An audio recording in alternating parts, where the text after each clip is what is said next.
ਹਰ ਇੱਕ ਭਾਰਤੀ ਜਿਹੜਾ ਬਾਹਰ ਜਾ ਕੇ ਵਸਿਆ ਉਸਨੇ ਬੜੀ ਮਿਹਨਤ ਕੀਤੀ ਤੇ ਮਿਹਨਤ ਨਾਲ ਉਹ ਕਿਸੇ ਮੁਕਾਮ ਤੇ ਪਹੁੰਚਿਆ ਹੈ। ਭਾਵੇਂ ਉਹ ਰਹਿੰਦਾ ਬਾਹਰ ਹੈ ਪਰ ਫਿਰ ਵੀ ਉਸਦਾ ਦਿਲ ਜਿਹੜਾ ਨਾ ਜੀ ਉਹ ਅਜੇ ਵੀ ਭਾਰਤ ਵਿੱਚ ਹੀ ਰਹਿੰਦਾ ਹੈ। ਆਮ ਤੌਰ ਤੇ ਜਦੋਂ ਕੋਈ ਬੈਠਾ ਹੋਏ ਤੇ ਗੱਲਬਾਤ ਇਹੀ ਚੱਲਦੀ ਕਿ ਵੀ ਰਿਟਾਇਰਮੈਂਟ ਤੋਂ ਬਾਅਦ ਤਾਂ ਅਸੀਂ ਭਾਰਤ ਵਿੱਚ ਜਾ ਕੇ ਸੈਟਲ ਹੋਣਾ ਹੈ। ਐਨਆਰਆਈਜ਼ ਕੀ ਪ੍ਰਾਪਰਟੀਆਂ ਖਰੀਦ ਸਕਦੇ ਨੇ, ਭਾਰਤ ਵਿੱਚ ਕਿਸ ਕਿਸਮ ਦੀ ਪ੍ਰਾਪਰਟੀ ਖਰੀਦ ਸਕਦੇ ਨੇ ਤੇ ਉਸ ਖਾਸ ਤੌਰ ਦੇ ਉੱਤੇ उस उत्ते की टैक्स इम्प्लीकेशंस होंदियां हैगियां ने। क्या कोई भी एनआरआई भारत में किसी भी जगह के ऊपर कोई भी प्रॉपर्टी खरीद सकता है? आप रेजिडेंशियल प्रॉपर्टी परचेज कर सकते हैं, आप कमर्शियल प्रॉपर्टी परचेज कर सकते हैं, किसी एग्रीकल्चर लैंड को परचेज करना चाहते हैं या फिर आप किसी फार्म हाउस को परचेज करना चाहते हैं, तो उस केस में आपको स्पेसिफिकली अप्रूवल लेनी पड़ती है आरबीआई से। जनरली इसके ऊपर रेस्ट्रिक्शंस लगाई हुई है क्योंकि जो एग्रीकल्चर लैंड है डेट इज़ लाइक थोड़ी सी रेट भी ठीक रहता है उसका, लेकिन उसके ऊपर कंट्रोल पूरा का पूरा अभी भी सरकार का रहता है।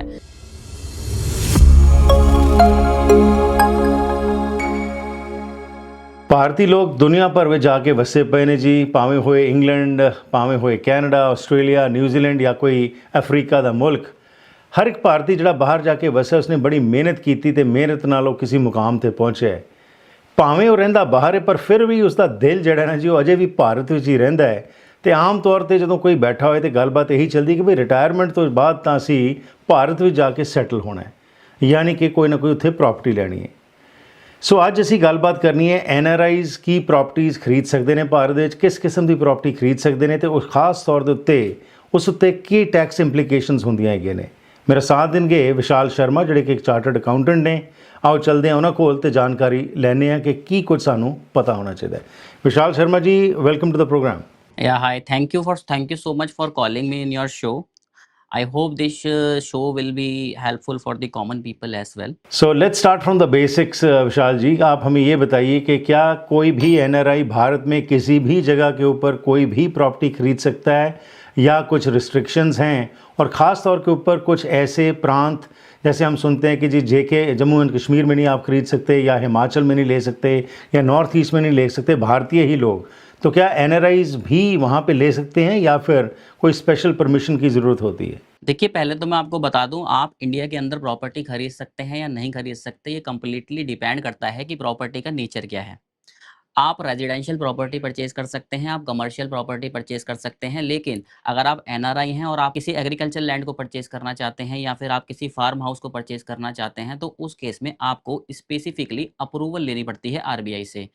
और जैसा कि आपने कहा कि जो भी स्पेसिफिक रीज़न है जिसके अंदर पहले से ही अप्रूवल लगती है रेजिडेंट पर्सन के लिए भी, तो वो जनरली एनआरआईज़ के केस में भी लगती है। लेकिन स्पेसिफिकली हमको एक चीज़ ध्यान में रखनी है कि एनआरआई इंडिया के अंदर डायरेक्टली एग्रीकल्चर लैंड के अंदर या फिर फार्म हाउस के अंदर इन्वेस्ट नहीं कर सकता बिना स्पेसिफिक अप्रूवल के। तो यानी कि अगर आपने ज़मीन खरीदनी है, एग्रीकल्चरल लैंड खरीदनी है, तो आप अप्लाई कर सकते हैं रिज़र्व बैंक को और वहाँ से परमिशन लेनी पड़ेगी, और क्या मिल जाती है? जी, जनरली आपको अप्लाई करना पड़ता है, उसमें आपको रीज़न बताना पड़ता है कि आप एग्रीकल्चर लैंड इंडिया के अंदर क्यों लेना चाहते हैं। जनरली इसके ऊपर रेस्ट्रिक्शंस लगाई हुई है क्योंकि जो एग्रीकल्चर लैंड है डेट इज़ लाइक थोड़ी सी रेट भी ठीक रहता है उसका, लेकिन उसके ऊपर कंट्रोल पूरा का पूरा अभी भी सरकार का रहता है। तो आपको अगर प्रॉपर्टी परचेज़ करनी है, आप रेजिडेंशियल कर सकते हैं, कमर्शियल कर सकते हैं, उसके ऊपर आपकी कोई भी इस तरीके की लिमिट नहीं है। बट एग्रीकल्चर लैंड या फार्म हाउस के केस में आपको स्पेसिफिकली पहले परमिशन लेनी ही पड़ेगी। पर दूसरी तरफ जो आपने बोला कि कमर्शियल या रेजिडेंशियल प्रॉपर्टी लेनी है, उसके लिए आपको कोई परमिशन की ज़रूरत नहीं है, वो कहीं पे भी आप ले सकते हैं। और ऑफ कोर्स जहाँ पे कुछ रिस्ट्रिक्टेड एंट्री है वहाँ पे आपको वहाँ भी स्पेशल परमिशन लेनी पड़ेगी, कमर्शियल और रेजिडेंशियल प्रॉपर्टी के लिए भी। देखिए, जैसे कि आपने कहा कि कुछ एरियाज़ के अंदर जब इंडियंस रेजिडेंट पर्सन ही प्रॉपर्टी लेने से पहले अप्रूवल ले रही हैं, तो ऑब्वियस सी बात है कि एनआरआईज़ को तो लेनी ही पड़ेगी। बट अगर इंडिया के अदर देन जो अदर आपकी टेरिटरीज़ हैं जिसके अंदर ऐसा रेजिडेंट पर्सन मैं ईज़िली प्रॉपर्टी ले सकता हूँ, आप भी ले सकते हैं, सिवाय एग्रीकल्चर लैंड के और फार्म हाउस के। तो चलिए जी, अब एनआरआई ने कोई प्रॉपर्टी खरीद ली है, कमर्शियल या रेजिडेंशियल खरीद ली है, अब उसको उसने रेंट पे चढ़ा दिया। चलिए एग्जांपल लेते हैं कि चंडीगढ़ में उसने एक कमर्शियल जगह ले ली और वो रेंट पे लगा दी। अब रेंट के ऊपर टैक्सेशन कैसे होगी? क्या एनआरआई के लिए रूल्स जो भारतीय हैं उनसे कोई डिफरेंट हैं या सेम रूल्स हैं? देखिए, इसमें भी डिपेंड करेगा आपकी प्रॉपर्टी का टाइप क्या है। आपने अगर कमर्शियल प्रॉपर्टी में इन्वेस्ट किया, उसको रेंट पर दे रहे हैं, तो उस केस में जिस भी पर्सन को आपने प्रॉपर्टी रेंट पर दी होगी, उसकी ये लायबिलिटी है कि आपको पेमेंट करने से पहले टीडीएस काट के सरकार को जमा कराएं। वहीं अगर आपकी प्रॉपर्टी सपोज रेजिडेंशियल थी, कोई घर आपने परचेज किया और उस घर को आप रेंट पर दे रहे हैं, तो प्रोविजन तो सेम है, टीडीएस उसके ऊपर भी कटेगा। आपको अपने किराएदार या टेनेंट को ये बताना पड़ेगा कि आप एनआरआई हैं और एनआरआई के हिसाब से उसके ऊपर हायर रेट के हिसाब से टैक्स कटेगा। लेकिन हाउस प्रॉपर्टी के केस में क्या होता है, सरकार आपको 30% की स्टैंडर्ड डिडक्शन देती है। सपोज आपका रेंट 1 लाख रुपए महीना आ रहा है, तो उसमें 30% की यानी कि 30,000 रुपये की आपको स्टैंडर्ड डिडक्शन होगी और उसके बेसिस पर ही आपका टैक्स फाइनल कंप्यूट होगा जब अपनी इनकम टैक्स रिटर्न फाइल करेंगे उस केस में। लेकिन इसमें एक बात आपको ध्यान में रखनी है कि जो भी आप प्रॉपर्टी रेंट पर दे रहे हैं, अपने टेनेंट को, अपने किराएदार को ये ज़रूर बता दीजिएगा कि आप एनआरआई हैं, क्योंकि अल्टीमेटली टीडीएस काटने की रिस्पॉन्सिबिलिटी आपके टेनेंट की रहती है उस केस में। ओके, तो विशाल जी, रेंट के बारे में आप बता दिया कि कैसे टीडीएस होगा। अब मानते हैं चलिए कि आज 2026 है, 2024 में मैंने कोई प्रॉपर्टी ली जिसकी आज कीमत 1 करोड़ होगी है, अब मैं उसे बेच देता हूँ। अब ये बताइए कि टीडीएस कैसे लगेगा, सिर्फ कैपिटल गेन पे या पूरी सेल कंसिडरेशन पे? देखिए, आपने बहुत ही अच्छा क्वेश्चन पूछा है ये। मैं आपको बता दूं, देखिए आपकी प्रॉपर्टी पर टैक्स कितना लगेगा वो डिपेंड करता है कि आपने प्रॉपर्टी कब खरीदी। अगर आपने प्रॉपर्टी 24 महीने से ज़्यादा होल्ड करी है तो लॉन्ग टर्म कैपिटल गेन होगा, और वहीं अगर आपने प्रॉपर्टी 24 महीने से कम परचेज करी है तो उस केस में आपका शॉर्ट टर्म कैपिटल गेन आपको देना होता है। अब इसके बेसिस पर ही आपका टैक्स लायबिलिटी कैलकुलेट होगा। अब सपोज जैसे कि आपने कहा कि 2024 में आपने ली, मैं अज्यूम कर रहा हूँ कि आपने जो प्रॉपर्टी ली वो 24 महीने से ज़्यादा होल्ड करी थी और उसके बाद आपने सेल करी है, तो उस केस में आपका लॉन्ग टर्म कैपिटल गेन लगेगा। अब इसमें इंटरेस्टिंग प्रोविजन क्या है कि आपका जो टीडीएस कटेगा वो आपकी सेल्स कंसिडरेशन पे कटेगा, ना कि आपके प्रॉफिट पे। मान लीजिए आपने 2024 में 80 लाख की कोई प्रॉपर्टी खरीदी थी और आप उस प्रॉपर्टी को आज 1 करोड़ में बेच रहे हैं, तो आपका जो प्रॉफिट होगा वो कुल 20 लाख रुपए का होगा और इस केस में आपका जो टीडीएस कट सकता है वो 14.95% तक कट सकता है, यानी कि करीब-करीब 15 लाख रुपए तक का आपका पैसा सारा टीडीएस के नाम पर काटा जा सकता है। तो इस बात का आपको ध्यान रखना है। और वहीं अगर आपकी कोई ये वाली और वहीं अगर आपकी ये वाली प्रॉपर्टी शॉर्ट टर्म होती तो ये टैक्स रेट आपके स्लैब रेट के हिसाब से चार्जेबल होता और ये टैक्स 30% से ज़्यादा भी हो सकता है। सो 24 महीने का आपने कहा 14.95%, और 24 महीने से अगर कम है तो 30% तक टैक्स देना पड़ सकता है? जी, जी। इसके ऊपर अगर मैं बात करूँ लॉन्ग टर्म की, तो रेट जो है वो 12.5% है। इसके ऊपर सरचार्ज जोड़ेंगे और इसके ऊपर सेस जोड़ेंगे तो मैक्सिमम रेट आपका 14.95% भी हो सकता है। तो इस बात का आपको ध्यान रखना है, अपनी प्रॉपर्टी परचेज़ या सेल करने से पहले आपको अपनी टैक्स प्लानिंग ध्यान से करनी है ताकि आपका फंड कहीं ब्लॉक ना हो जाए। सो अगर एक्चुअल कैपिटल गेन और टैक्स लायबिलिटी काफ़ी कम है, तो क्या एनआरआई को पूरी सेल कंसिडरेशन पर हाई टीडीएस डिडक्ट होने से बचने का कोई तरीका है, कोई ऑप्शन है उसके लिए? जी, बिल्कुल है। जैसे कि मैंने आपको बताया कि भई अगर आपका प्रॉफ़िट 20 लाख भी था पुराने वाले एग्ज़ाम्पल में, तो उसपे आपको 15 लाख तक टैक्स देना पड़ेगा। लेकिन एक बात का हमको ध्यान रखना है कि टीडीएस जो कटता है वो सेल्स कंसिडरेशन पे कटता है, ना कि प्रॉफ़िट पे। तो उस केस पे हम अप्लाई कर सकते हैं इनकम टैक्स डिपार्टमेंट में, हम असेसिंग ऑफ़िसर को फ़ॉर्म 128 में फ़ाइल करके दे सकते हैं कि सर मेरी जो टैक्स लायबिलिटी है वो कम होगी, क्योंकि मेरी कॉस्ट भी माइनस करके मैं इसको एग्ज़ैक्ट सारे डॉक्यूमेंट्स के साथ प्रूव कर दूँगा कि मेरी जो टैक्स लायबिलिटी है वो कम होगी, मेरा जो टैक्स लगेगा वो सिर्फ़ 20 लाख पे लगेगा, ना कि 1 करोड़ पे। तो उसके बेसिस पर अगर मैं असेसिंग ऑफ़िसर को सैटिस्फाई कर देता हूँ, तो असेसिंग ऑफ़िसर मुझे लोअर डिडक्शन सर्टिफ़िकेट इश्यू कर देंगे और उसके बेसिस पर मेरा जो टीडीएस है, वो सिर्फ़ मेरे प्रॉफ़िट पार्ट पे कटेगा, ना कि मेरी सेल्स कंसिडरेशन पे। ओके, अब बात करें कि जी 1 करोड़ की आपने मेरी प्रॉपर्टी बेच दी है, उसके बाद मुझे वहाँ पे भारत में ही पैसा मिल गया है, तो क्या मैं वो पूरा पैसा जो है अपने फ़ॉरेन बैंक अकाउंट में डाल सकता हूँ? और क्या वो ट्रांसफ़र के साथ-साथ इसके लिए एफएमा के कोई जो रूल्स हैं, वो क्या हैं जिसके बारे में हमें पता होना चाहिए? देखिए, प्रॉपर्टी बेचने से पहले हमको समझना पड़ेगा कि हमने प्रॉपर्टी खरीदी कैसे थी। अगर हमने प्रॉपर्टी पहले से ही फॉरेन एक्सचेंज के थ्रू खरीदी थी, लाइक बाहर से पैसा भेजा था और मैंने यहाँ पे रेजिडेंशियल हाउस प्रॉपर्टी के अंदर इन्वेस्ट किया, तो उस केस में क्या रहेगा, मैं अपने पैसे को बाहर ले जा सकता हूँ। ऑब्वियसली आपको टैक्स पे करना पड़ेगा, लेकिन उसमें प्रोसेस थोड़ा ईज़ी रहेगा। लेकिन अगर मेरी कोई प्रॉपर्टी पहले से मैंने यहाँ खरीदी थी जब मैं यहाँ पर रेज़िडेंट पर्सन था और आज मैं उस प्रॉपर्टी को आगे सेल कर रहा हूँ, तो उस केस में कंडीशंस हैं। आपको सीए सर्टिफ़िकेशन की रिक्वायरमेंट भी रह सकती है और उस केस में अगर आप पैसा एनआरओ अकाउंट में लेते हैं तो कंडीशन $1 मिलियन पर ईयर वाली अप्लाई होगी।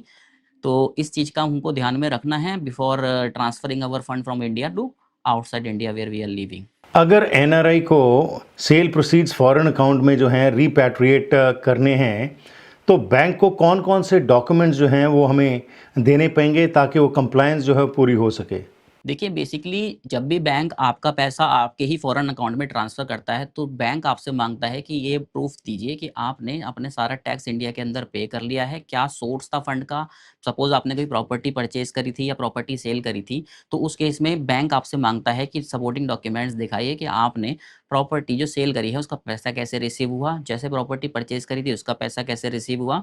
और इसके साथ-साथ वो आपसे एक सीए सर्टिफ़िकेशन माँगेगा, एक सर्टिफ़ाइड प्रोफ़ेशनल के द्वारा जो कि ये प्रूव करेगा कि आपने इंडिया के अंदर अपने सारे टैक्सेस पे कर दिए हैं और आपका पैसा बाहर विदेश के अंदर ट्रांसफ़र किया जाए।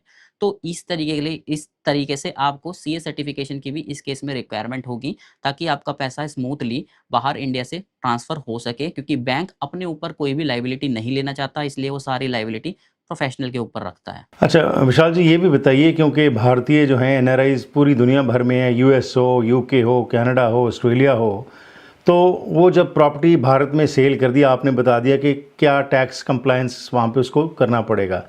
पर क्या उसको अपने मुल्क में भी जो है टैक्स देना पड़ेगा उस प्रॉपर्टी के ऊपर? डीटीएए की इस सिचुएशन में कैसे हेल्प करता है? और डीटीए है क्या? मैं आपको बताता हूँ सर। देखिए मैं इंडिया का नागरिक हूँ, इंडिया में रहता हूँ, मैं इंडिया विदेश चला गया, विदेश में रहता हूँ, विदेश में कमाता हूँ। तो उस केस में बेसिकली क्या not relating to this property मैं आपको एक पूरा कॉन्सेप्ट बताता हूँ इस केस में। अगर मैं इंडिया में रहता था और मैं बाहर चला गया, अब बाहर के केस में क्या रहेगा जो भी मेरी अर्निंग बाहर की होगी या फिर जो भी मेरी अर्निंग दोबारा से करते हैं इसको।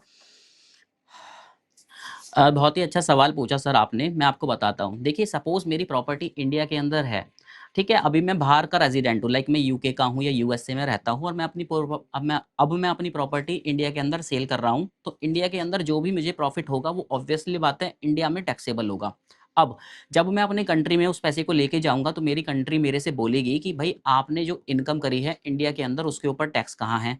तो यहाँ पर जो नॉर्मल इंडिविजुअल होता है वो फँस जाता है। तो उस केस में क्या होता है डिफरेंट कंट्रीज़ होती हैं जैसे इंडिया हो गया, यूएस हो गया, इन दोनों के बीच में आपस में एक ट्रीटी होती है। उस ट्रीटी को हम बोलते हैं डीटीएए डबल टैक्सेशन अवॉइडेंस एग्रीमेंट। अब इसके अंदर 2 कंडीशंस होती हैं। या तो यूएसए कह देगा कि भाई इंडिया के अंदर इनकम हुई है, इंडिया ले ले पैसा। टैक्स का पैसा इंडिया ले लेगा, उसको बोलते हैं टैक्स एग्जम्पशन मेथड। या दोनों कंट्रीज़ इसके अंदर टैक्स लेती हैं। यूएस कहेगी कि आपने इंडिया के अंदर तो टैक्स दे दिया, दैट इज़ कंप्लीटली फाइन। जो आपने इंडिया के अंदर टैक्स दिया है, उसका हम क्रेडिट आपको यूएस के अंदर दे देंगे। यानी कि यूएस भी टैक्स लगाएगा, लेकिन आपका जो पैसा होगा, जो आपने इंडिया के अंदर टैक्स पे किया है, उसका कुछ क्रेडिट आपको यूएस के अंदर मिल जाएगा। तो आपकी टैक्स लायबिलिटी जो कि यूएस के अंदर निकलेगी, वो काफ़ी कम हो जाएगी इस पर्टिकुलर केस के अंदर। तो इस तरीके से डीटीएए हमारी सहायता करता है अपने टैक्स को डबल टैक्सेशन ना होने देने से। कोई पुरखों ने जी कोई ज़मीन दी, इनहेरिटेंस में मिली कोई ज़मीन हमें और उसको बाद में हमने उसको बेच दिया। अब इस केस के अंदर हमें बताइए कि उसमें क्या tax treatment normal purchase property जो हमने की थी वैसे ही होती है टैक्सेशन या फिर कुछ डिफरेंट होता है? देखिए, मैं आपको बताता हूँ, काफ़ी सारे हमारे भाई जो हैं विदेशों में रह रहे हैं, उनकी काफ़ी पुरानी प्रॉपर्टीज़ इंडिया के अंदर होती हैं। अब क्योंकि वो प्रॉपर्टी आपको विल के द्वारा मिली या इनहेरिटेंस के द्वारा मिली, जब आपको वो प्रॉपर्टी मिलेगी, उस केस में आपको कोई भी टैक्स नहीं देना होगा।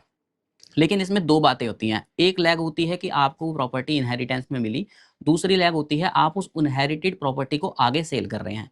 जब आपको प्रॉपर्टी मिलेगी, आपके हाथ में इंडिया के अंदर कोई टैक्स नहीं लगेगा। वहीं जब आप उस प्रॉपर्टी को आगे सेल करेंगे तो उस केस में आपके ऊपर कैपिटल गेन टैक्स जो नॉर्मल प्रोविज़न के हिसाब से निकलता है, वो निकलेगा और आपको उसके ऊपर टैक्स देना पड़ सकता है। ये बताइए विशाल जी कि आपने प्रॉपर्टी बेच दी, आपको प्रॉफिट हो गया और आपका आउटस्टैंडिंग है गवर्नमेंट को जितना भी देना है, जैसे हमने मिसाल के तौर पे 1 करोड़ की प्रॉपर्टी की बात की थी तो 20 लाख हमें जो है देना है गवर्नमेंट को सपोज़।